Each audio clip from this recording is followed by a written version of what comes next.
Hey guys, and welcome to episode 4 of Football Manager 2014 with Rotherham United. Joining you back on the 11th of December 2013 for the game against Bolton.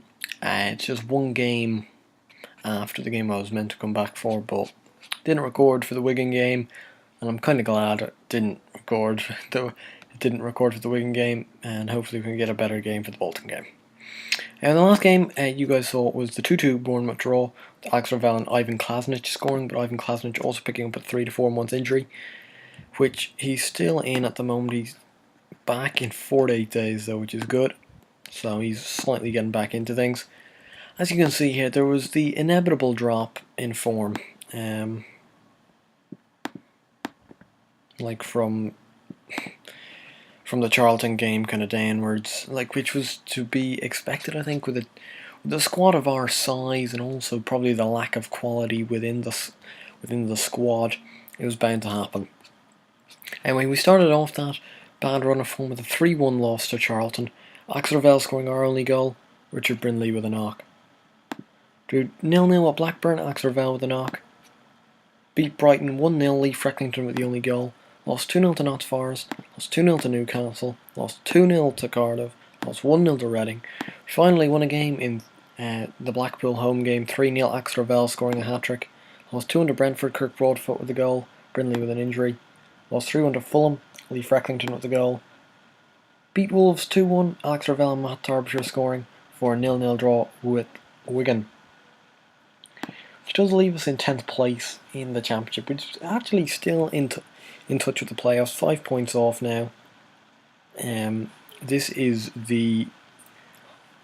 after this game will be exactly halfway, and we're still in touch, which is great to see.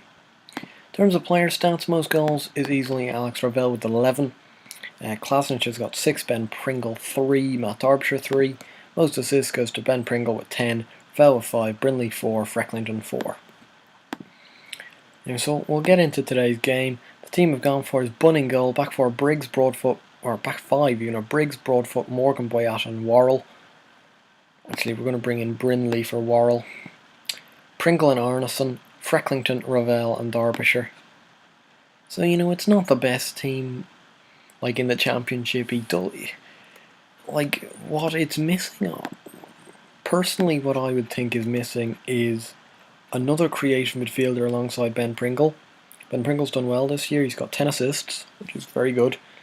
But we need someone else to be getting 10 assists. Instead, the next top provider is only on 4 or 5, and that's Alex Ravel himself. He shouldn't really be having to provide the goals. He should be scoring them rather than providing them. And so that's one. And the only other one I'd say is probably another better centre back. I've been a bit unimpressed with some of the centre-backs, despite having high reports. They really just don't pull it out of the bag in the games. Like Dedrick Boyata, he's been probably the biggest flop out of all the signings, and that's disappointing because I thought he was going to really make hay in the Championship.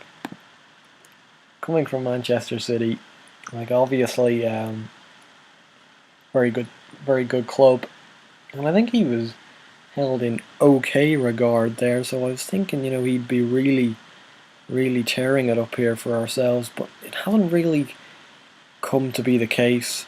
And as you can see here, it's drifting into another game where we're not really creating anything. These clear-cut chances, we never really seem to produce more than 1 or 2 a game, and even in some games, we don't produce any. I'm going to bring on Kieran Agard for Matt Derbyshire to maybe give us something different. With our counter-attacking formation, philosophy, and with the formation, we're never going to be high possession getters. But I was hoping we'd create a bit more on the counter by breaking teams up. But Bolton seems to be very well operated when it comes to defence, but not enough to keep Alex Ravel out from scoring in the 87th minute to move us up to 9th place. And this could be a pivotal win in our season. It would be a great win as well. It's about these sort of results that get you into the playoffs. Eking out wins here. Really a poor enough game, but Alex Ravel Just one little moment of magic in the 87th minute has earned us all 3 points today in a very dire game. I'm very sorry actually, because it was a very poor game, but there you go. Boyata getting man of the match. Good to see actually though. I don't care whether I slag him off or not. If he's going to produce those sort of performances when I slag him off, better start slagging him off more often, because he hasn't really done that so far this year. But another goal for Alex Ravel. Does that move him into the top 5 goal scorers? It does, with 11 goals, so he's joint third there. Really stellar effort for a 30-year-old who really isn't the best player when it comes down to it. I think he overachieved in League One in real life, and he's definitely overachieving here in the Championship in FM.